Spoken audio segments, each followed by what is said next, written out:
Voy a hacer una pequeña introducción de contexto para comenzar, porque yo creo que aquí tenemos dos o tres, o mejor dos noticias relacionadas, pero de alguna manera distintas.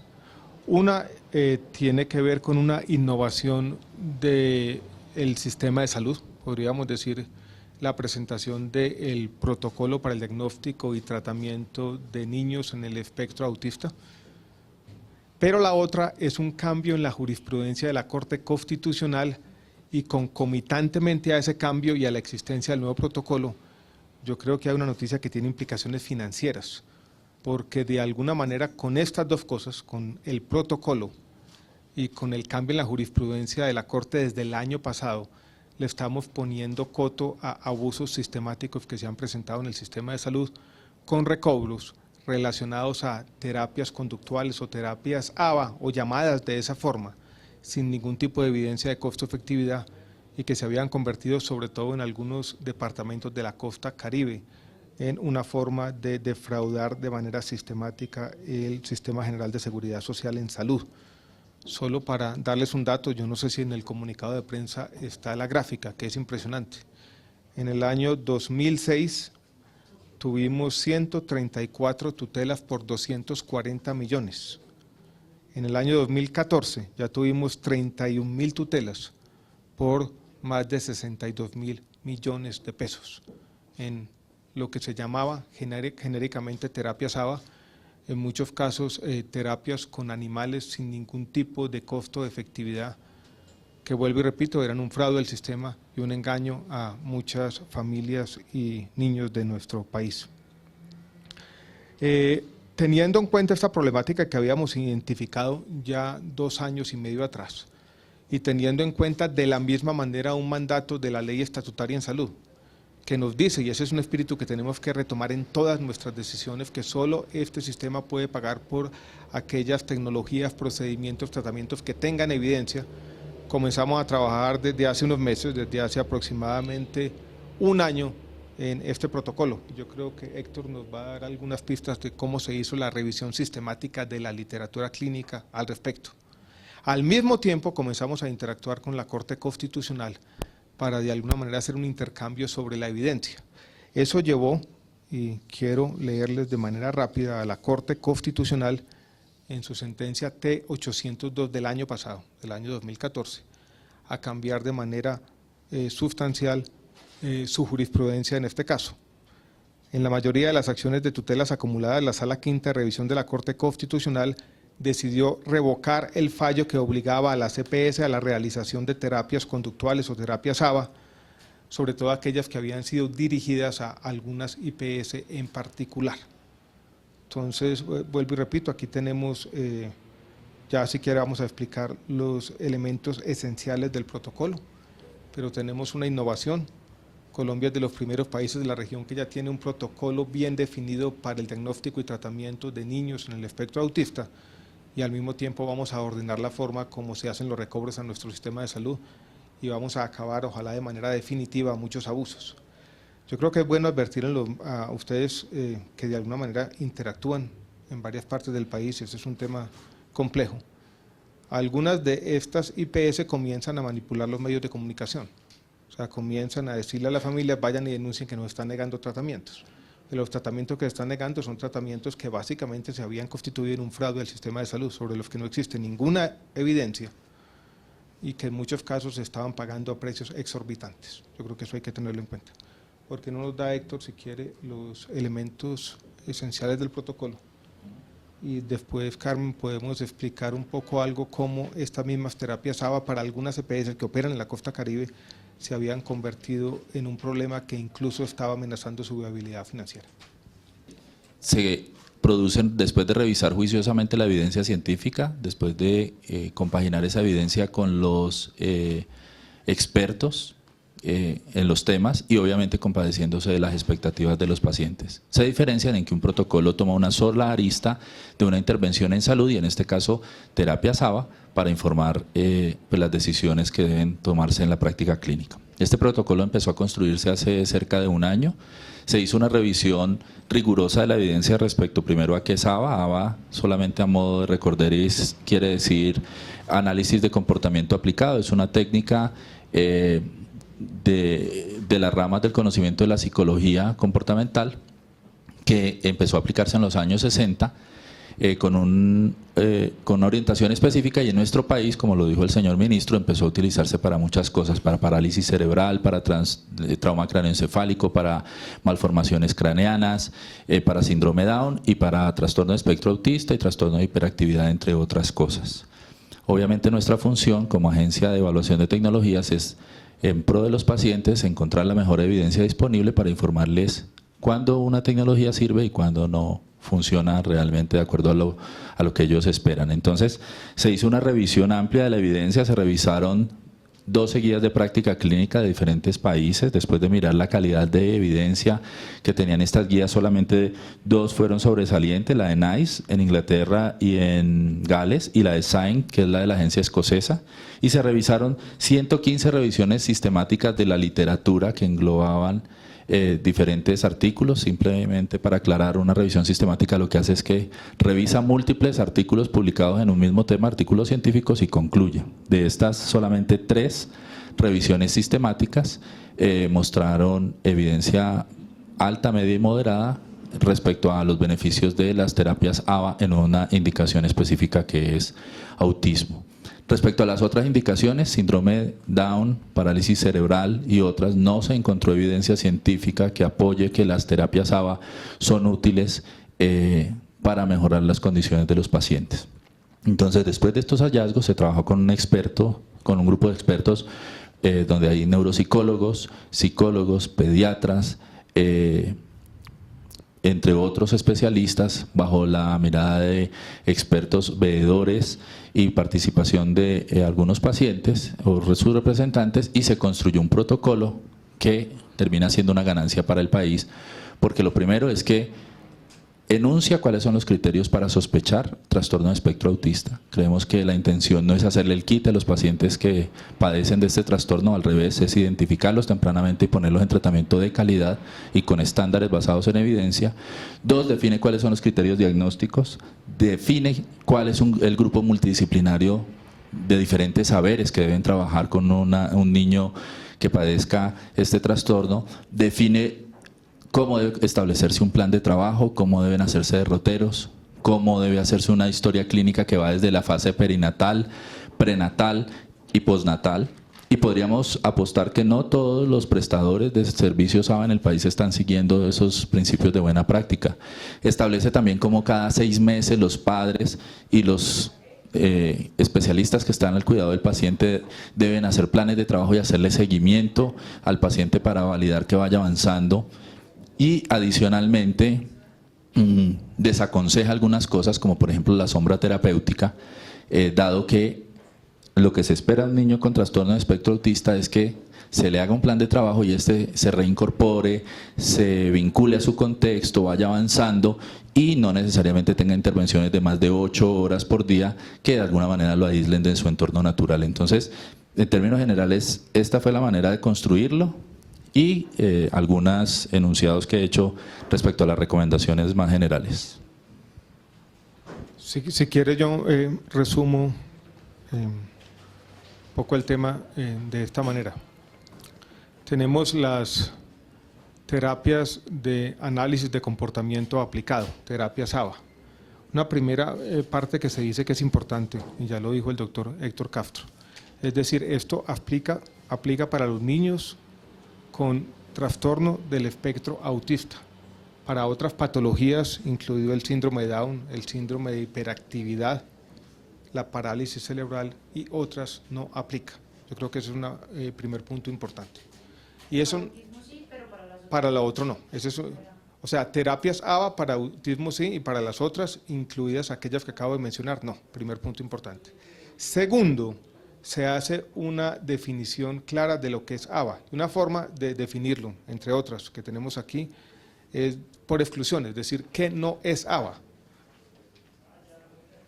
Decimos claramente, terapias con cámaras hiperbáricas, terapias celulares, inyecciones de secretina, suplementos vitamínicos, estimulaciones magnéticas, terapias de integración sensorial, terapias con animales, musicoterapia y aromaterapia. Ese conjunto de terapias no están incluidas dentro del análisis de comportamiento aplicado que llamamos ABA. Entonces hay una definición clara porque en esto había mucha confusión. Incluso yo les cuento una anécdota casi personal. Hace un año largo, cuando fuimos conscientes del crecimiento sustancial de los recobros asociados a terapias ABA, yo hice una página en un blog personal que tengo a veces para hacer reflexiones de todo tipo. Y allí tuvimos una discusión interesante porque muchos psicólogos serios decían que nosotros estábamos de alguna manera despreciando todo lo que se llamaba ABA. Pero aquí estamos siendo mucho más claros. Es decir, mire, esto es lo que llamamos ABA, esto es lo que muestra la evidencia, esto es lo que se recomienda con base en la evidencia y esto es lo que no se recomienda. Y dentro de ese conjunto de terapias que no se recomiendan están las que acabo de mencionar. Y segundo, estamos hablando de un protocolo para niños en el espectro autista. Para las otras patologías no nos estamos pronunciando, pero estamos diciendo ese tipo de terapias ABA no aplican en estos casos. Todo eso recoge, repito e insisto en este punto que es importante, el espíritu de la ley estatutaria de que nuestro sistema de salud simplemente debe pagar, usar recursos públicos para aquellas tecnologías, procedimientos, tratamientos para los que existe evidencia científica. No sé, Carmen, si usted quiere. Sí, ministro.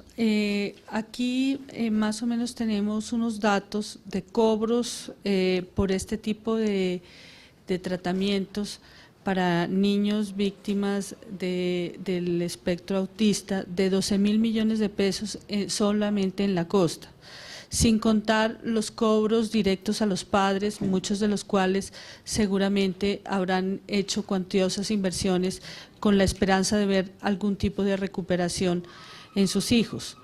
Aquí lo que nosotros queremos es dar información para que no se vendan ilusiones a los padres, en el sentido de que va a haber algún tipo de recuperación para sus hijos, y que tanto los prestadores como los padres tengan información con la que puedan tomar las mejores decisiones para el tratamiento de sus hijos, que es lo que todos queremos. Sin incluir aquellos pagados por las entidades territoriales, porque en muchos casos también tenemos, y por los padres, hay pagos no POF por EPS, el régimen subsidiado, y pagos por los padres.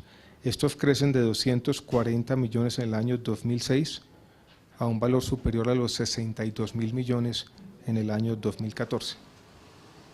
Cualquier sistema o cualquier gasto público, cualquier programa o política pública que invierta 62.000 millones de pesos anuales es una política pública importante. Por lo tanto, esto requiere un escrutinio y requiere un análisis sistemático de su costo-efectividad, y es lo que estamos haciendo. Yo creo que con eso estamos abiertos entonces a las preguntas. Me llama la atención que pues con el fallo de la Corte Constitucional y con este mecanismo pues se revoca la obligación de las EPS pues a pagar estas terapias ABA, pero ya muchas tutelas vienen y están funcionando. Tenemos un caso hoy en la EPS Saludcop donde una IPS le está diciendo no vamos a prestar más servicios y la gente no se quiere ir porque allí le prestan el servicio de equinoterapia. Y la IPS, lo que dice la doctora Carmen Eugenia, dice que los están manipulando, que esa es la terapia que está funcionando. Y la EPS no puede retirar los pacientes de allí porque la tutela dice que tiene que ser prestado allí. ¿Qué va a pasar entonces con todas estas tutelas que están dirigidas y que no tiene atadas de manos a las EPS? Pues lo que dijo la Corte Constitucional es que las tutelas deben revocarse. Yo no conozco las particularidades de este caso específico, pero si ese caso específico está aquí incluido, ya no estarían atados estos niños y sus familias a esa IPS en particular. Yo creo que es importante tener en cuenta también lo siguiente: en condiciones normales, las terapias ABA están incluidas en el plan de beneficios.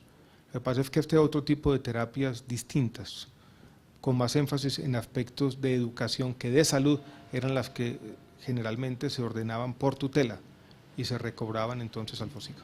Y si en este momento yo presento una tutela para que me den una terapia ABA porque mi médico me lo sugirió, me la puede y me la aceptan, ¿me la tendrían que pagar? Si es una terapia ABA en condiciones generales, porque por ejemplo se presentó una negación de un servicio incluido en el POS, o por ejemplo el médico tratante cree que esta terapia puede aumentarse de esta otra manera, yo creo que se la deben dar. Lo que no debe hacer y lo que la Corte está diciendo que es claramente irregular son las tutelas dirigidas a IPS en particular, específicas. Que esa era de alguna manera la forma como se estaba configurando esta captura de rentas públicas. Eran médicos tratantes, muchas veces con conexiones con IPS particulares, IPS que no tenían ningún tipo de habilitación, con terapias sin ningún tipo de evidencia sobre costo-efectividad, y con una desviación de recursos públicos que ya lo dijimos podría superar los 60.000 millones de pesos. Por último, Para complementar, hoy sale a la luz pública una información que es importante no solamente para los pagadores, también para los pacientes o los cuidadores, sus padres, donde dice que si la musicoterapia no tiene evidencia, pues un padre responsable va a entender que de pronto es una falsa expectativa que le están brindando. Esperaremos también que esta información que están cada vez acogiendo más nuestros jueces sea de utilidad para fallar en su sana jurisprudencia y por supuesto pues también los aseguradores creo que al tener un protocolo que enuncia cuál es el equipo base mínimo que deben tener para garantizar calidad, también lo utilice como un criterio de auditoría e incluso de habilitación para garantizar que se les ofrece a los pacientes lo mejor con base en lo que muestra este trabajo. Yo creo que acá hay un tema complejo y yo creo que todos tenemos que ser capaces de analizar y entender la complejidad y es el siguiente. Pongámonos en los zapatos de una familia con un niño con parálisis cerebral. La IPS le está ofreciendo una musicoterapia o una equinoterapia en algún caso. No tiene ninguna evidencia, no hay ningún tipo de evidencia científica que esta terapia va a ayudarle al niño a ir superando o aliviando los síntomas de la enfermedad. Sin embargo, para la familia podría ser un alivio, para la mamá, es unos cuidadores, unas horas del día, si se quiere, espacio de solaz. Pero lo que tenemos que ser conscientes es que si es eso, esto no es un servicio que tenga que ver con la salud, es un servicio social complementario de otra naturaleza y por lo tanto no debe pagarse con recursos públicos de la salud y uno podría entonces pensar en una política pública focalizada para ese tipo de servicios o ayuda a las familias. Por último, como este es un protocolo para todo lo que es trastorno autista, ustedes también dicen que cómo se debe actuar cuando se requiere una sombra. Sombra es el cuidador del niño para estos niños que no pueden ir a un colegio y sus padres, pues, si son de escasos recursos, no tienen quien los cuide, entonces les dan una sombra. Específicamente, ¿les van a cubrir sombra o no van a tener cuidador estos niños? Sobre sombra hay un debate muy grande sobre su efectividad, un debate que no es solamente nuestro, es un debate global. Y recordemos entonces lo que está en juego, es examinar la evidencia sobre si para niños en el espectro autista tener un acompañante varias horas del día va a ir mejorando la situación. Ya lo dijo Héctor, la evidencia parece indicar que no es efectivo. Entonces, yo no sé si habrá excepciones, pero en general el protocolo no está recomendando las sombras. El espectro autista tiene diferentes matices y diferentes niveles de afectación y asimismo pues debe considerarse cada caso de manera individual, pero lo que muestra la evidencia es que intervenciones intramurales mayores de 8 horas separan al niño de su entorno y de alguna manera no le permiten avanzar. Y el tema de tener una sombra también, como lo dije anteriormente, no se recomienda para los casos habituales de autismo donde no tienen mucho compromiso porque realmente no permite avanzar. Ministro, básicamente, digamos, para que la gente del común entienda un poco esta problemática, expliquemos cómo era ese modus operandi, entre comillas, de los recobros y cuáles de estas terapias eran las que más tenían tutelas, cuál era la que más acudían las personas en este caso. Le explico un poco el modus operandi, como usted dice, para que lo entiendan todos, que no es fácil. En el fondo estábamos operando en un ambiente sin ningún tipo de regulación, lo voy a decir de manera no peyorativa, pero casi anárquico, donde tú estabas en una ciudad, podrías decir, mire, yo voy a ofrecer algún tipo de terapias, por ejemplo, terapias con animales, conseguías unos animales, 2 o 3 caballos, ponías un letrero y podrías empezar de manera casi inmediata a recibir recursos públicos.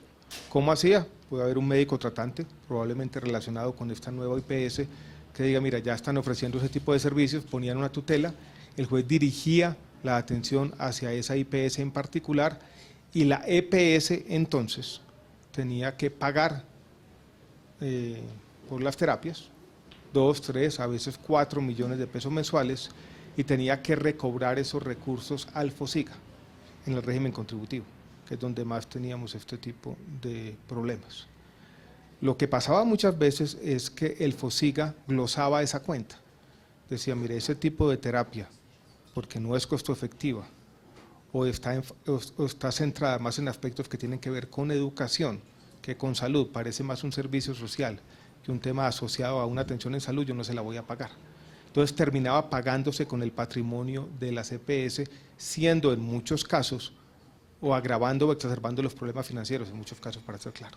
Entonces aquí también teníamos un problema financiero, aunque no es solamente un problema financiero, porque ese niño que estaba tratándose con estas terapias, de alguna manera había una ilusión, una expectativa, una creencia en su familia que eso le iba a mejorar su situación, cuando toda la evidencia sistematizada que revisó el IES decía lo contrario.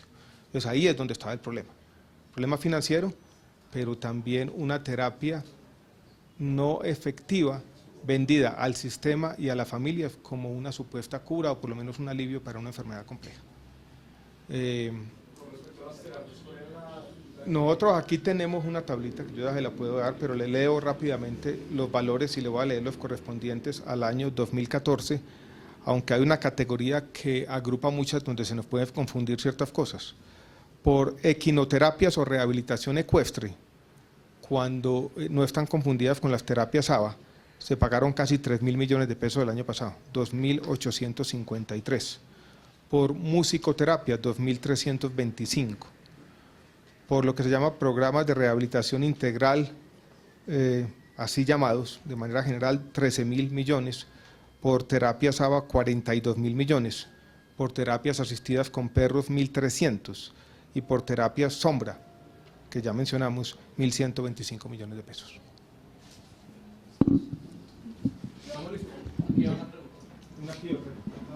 Ministro, ¿cuáles son las cifras en diagnóstico de pacientes con esta patología en el país?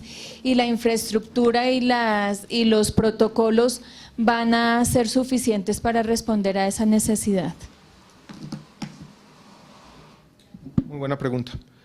Hay una gran discusión global epidemiológica sobre el porcentaje de niños o de pacientes con trastorno del espectro autista. La última cifra que viene de los Estados Unidos dice que de cada 88 niños hay uno que puede tener algún tipo de trastorno, que es una cifra grande. En Colombia, sin embargo, por razones que puede ser incluso por la falta de un tamizaje sistemático, tenemos 5.673 personas identificadas, aproximadamente 6.000 personas identificadas. Para estas 6.000 personas uno podría decir que tenemos una oferta suficiente para aplicar el protocolo. Para un número mayor, que seguramente el que tenemos no. Y aquí es donde tenemos, si se quiere, y en eso también tenemos que ser sinceros, una especie de paradoja. Vamos a ser más estrictos, porque tiene que ser. Vamos a profesionalizar este tipo de atención. Solamente van a poder hacerla quienes saben hacerla y quienes tienen la experiencia y quienes han estudiado para hacerlo. Eso saca a muchos de los charlatanes del paseo, pero seguramente vamos a tener un problema de falta de oferta, por lo menos en algunas regiones del país, y este es un reto no solamente para el sistema de salud, sino para los mismos profesionales de la salud, de ir construyendo esta oferta, porque si las cifras son las que se presentan globalmente, probablemente nos vamos a quedar cortos, por lo menos en el corto y mediano plazo. Perdón, ministro, ¿y hasta qué edad cubrirían a los pacientes? Porque también hay adultos con la patología que no están siendo cubiertos con las terapias. Sí, si bien el trastorno de espectro autista puede afectar diferentes rangos etarios, el protocolo se centró en niños y niñas menores de 18 años y promueve el diagnóstico temprano para hacer intervención temprana, pero también es claro que después de que cumplen 18 años, recomienda el protocolo dar continuidad de atención a esta población.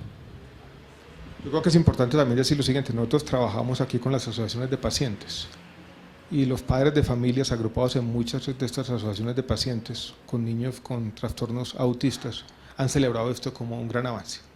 O sea, este protocolo lo estaban esperando, hay una innovación y yo creo que va a permitir ordenar lo que se había convertido con el tiempo por unos incentivos perversos del sistema de salud en una situación casi caótica. Ministro, ya que estamos hablando de personas sin las capacidades o la idoneidad para practicar, para realizar estas terapias en sitios que no estaban certificados y de formas que tampoco lo estaban, ¿le cabe algún tipo de sanción a esas personas? Es una buena pregunta. Yo creo que las primeras sanciones tienen que ver con los tribunales de ética médica. Si estos son profesionales de la salud y están de alguna manera ejerciendo la profesión de una manera no del todo idónea, yo creo que las sanciones deben estar allí en primera instancia. Otro tipo de sanciones, yo creo que ya tendríamos que estudiarlo con más cuidado. Ministro, qué pena, usted nombró que no es terapia, ¿qué es una terapia entonces? ¿Qué incluye? ¿Qué tipo de actividades? Porque usted enumeró las que no eran, más no dijo cuáles eran las que eran. Sí, traté de definirla por exclusiones. Ahora, para mirar qué es o qué incluye, yo creo que eso es lo que está claramente especificado en detalle en el protocolo. Yo no sé, Héctor, si usted se aventura a dar una definición de un minuto de lo que sí es. Sí. En términos generales son un conjunto de intervenciones que incluyen, por ejemplo, las citas con psiquiatría infantil, psicólogo clínico, pediatra, terapia ocupacional, terapia del lenguaje, trabajo social, terapia o psicoterapia en grupo o individual, entre otras cosas, y diferentes tipos de estimulación. Todo eso es parte del plan de beneficios POS que actualmente tenemos. Si ustedes van a cualquier otro país y el sistema de salud va a pagar con recursos que son de todos, por algún tipo de tecnología o procedimiento, esa IPS o ese lugar seguramente va a tener que estar habilitado. Yo creo que aquí en Colombia, por distorsiones que se fueron dando en el tiempo, empezamos a pagar con recursos públicos a, en este caso, IPS sin ningún tipo de habilitación ni certificación de nada. Y yo creo que eso dio pie a abusos y a un crecimiento exagerado de los recobros y, digámoslo claramente, a una venta de ilusiones falsas a muchas familias en muchos lugares del país. Con el protocolo y con el cambio jurisprudencial, yo creo que por lo menos queremos ir remediando, ojalá definitivamente, pero al menos parcialmente, esta situación. ¿Estamos listos? ¿Alguna pregunta? Pues es que no me puedo ir sin dejarle hacer esta pregunta, y es que en la costa precisamente hoy hubo como una crisis a nivel de varios hospitales por el tema de las deudas con Caprecon, con Saludcop también. Quería preguntarle sobre eso, pues enmarcado en todo lo que se ha estado hablando. Pues yo la verdad no vi nada nuevo. Allí lo que hay son unos hospitales que manifiestan algunos problemas de cartera, dicen que no van a cerrar, pero aquí la situación puede ser muy grave. Y le menciono uno, el Hospital Universitario del Caribe, que ha estado en esta situación. El Hospital Universitario del Caribe, las dos principales EPS que están allí, que son Mutualser y Cosalud, no le deben plata a ese hospital. Todo lo contrario, el hospital le debe plata a las EPS porque ellos le han anticipado recursos. Yo creo que eso es importante tenerlo en cuenta. Allí hay un deudor importante que es el distrito de Cartagena y hay unas deudas viejas todavía por analizar, por limpiar, por sanear con Caprecon y algunas de las EPS liquidadas, pero yo no veo allí ningún problema emergente. Hay algunos hospitales de Barranquilla que han tenido problemas también después de la liquidación de Solsalud. Han existido recientemente algunos problemas con Caprecon en el giro directo que estamos detectando que tiene que ver, creemos, con algunos embargos que se hicieron a algunas cuentas de Caprecon. Pero yo con lo que alcancé a ver en la noticia no noto que allí haya un problema nuevo, que me preocupa que hay como también una campaña a veces como de ir generando un ambiente que aquí la situación está empeorando cuando es todo lo contrario. Presentamos hace un mes una información que mostraba que un porcentaje muy importante de hospitales públicos habían superado la situación de riesgo financiero medio o alto. Yo creo que hay que mirar cada caso en particular. Una es la problemática del CARI, otra la problemática del Hospital Niño Jesús en Barranquilla, otra la problemática del Hospital Universitario del Caribe. Yo quisiera ver qué está pasando. Incluso le dije ahora al viceministro que llamara a cada uno de los gerentes, les pidiera una rendición de cuentas y que no nos volvamos esto de que la forma de supuestamente cobrar la cartera es hacerlo por los medios de comunicación. Yo creo que también pido un poco de responsabilidad porque en el fondo están minando la confianza en el sistema.